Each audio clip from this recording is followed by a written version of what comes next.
I'm going to walk through why the Fender 65 Princeton Reverb either fits your rig like a glove or ends up as a piece of furniture you admire but never really use. I'm not here to hype a vintage-style vibe, I'm here to break down the day-to-day experience, the hidden trade-offs, and the point where the price actually starts to make sense. Link is in the description if you want to check the product details on Amazon. First off, the biggest hesitation most people have with a 15-watt all-tube amp is whether it can hold its own in a typical rehearsal or small gig setting. The Princeton Reverb is a 15-watt unit, but it's not a just for bedroom amp. Because it uses tube rectification, the power delivery is a little looser and more dynamic than a solid-state equivalent. In practice, you'll find that you can push those 15 watts to a volume that fills a 200-square-foot space without screaming, especially if you're using a modest 8-ohm speaker like the Jensen C10R that comes attached. I've taken this amp to a few coffeehouse open mics and the clean tones sit nicely under a vocal line, while the reverb and tube vibrato add depth without overwhelming the mix. If you're a player who spends most of your time plugging into a larger stack, the Princeton might feel a bit shy. The 15-watt rating means you'll have to crank the master volume and lean on the preamp gain to get that saturated breakup. That's not a problem for blues or classic rock players who love that break-up at the right moment feeling, but for modern metal or high-gain shredders it's a compromise. The amp isn't built to be a high-gain platform. The tube vibrato and spring reverb are the headline features, and they shine when you keep the gain moderate. The speaker is a 10-inch Jensen C10R, which is a classic choice for a lot of Fender amps. The ceramic magnet gives a tighter low-end response than a traditional Alnico magnet, which means the bass stays articulate even at higher volumes. In a small room, you'll notice a clear separation between the low mids and the sparkling highs, something that many players rave about when they talk about the Fender tone.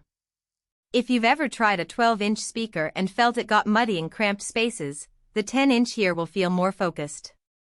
The trade-off, however, is that you won't get the same room-filling bass heft that a larger cabinet can provide, so if you're looking for a full-bodied, bass-rich sound for solo acoustic work, you might want to pair it with a separate low-frequency rider or keep the amp on a modest volume.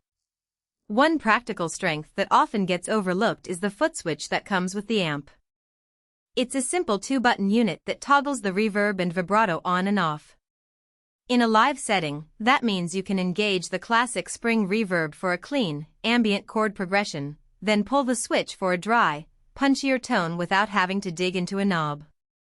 The vibrato is subtle, but when you use it on a clean rhythm part, it adds a shimmering motion that's unmistakably Fender. Because the footswitch is passive, there's no extra power draw, which preserves the tube's dynamic response. On the downside, the amp's all-tube design also means you have to be comfortable with a little bit of maintenance. Tube rectifiers are beautiful for that warm sag and response, but they can be a little more finicky if you're moving the amp often. You'll notice a slight pop when you first turn it on, which is normal, but if you're not used to tube warm-up times, it can feel slower than a solid-state amp that's ready instantly. Also, the amp doesn't have a built-in attenuator or master volume that simulates lower wattage at high volume. The master volume controls overall output, but you still need to respect the tube's natural compression. If you're a bedroom player who wants ultra-low volume without sacrificing tone, you may need an external power attenuator or a reamping setup. Who should buy this? If you're a guitarist who loves classic clean tones, enjoys the tactile feel of tubes, and wants that iconic Fender spring reverb and tube vibrato without breaking the bank, this amp is a strong candidate. It's particularly well-suited for blues, jazz, indie rock, and any style where clarity and nuance matter more than sheer volume. It also works nicely as a practice amp that can double as a stage-ready unit for small venues. The inclusion of the amp cover is a nice touch for those who like to keep their gear looking polished when it's not in use. Who should skip it? Players whose primary gig is a large club or festival, or those who rely on high-gain distortion as their core tone, will likely find the Princeton's output and gain structure limiting. If you need a robust low-end thump for heavy rhythm work, the 10-inch speaker will feel a bit thin. Likewise, if you're uncomfortable with tube maintenance or you need instant on-off with no warm-up period, a solid-state or hybrid amp could be.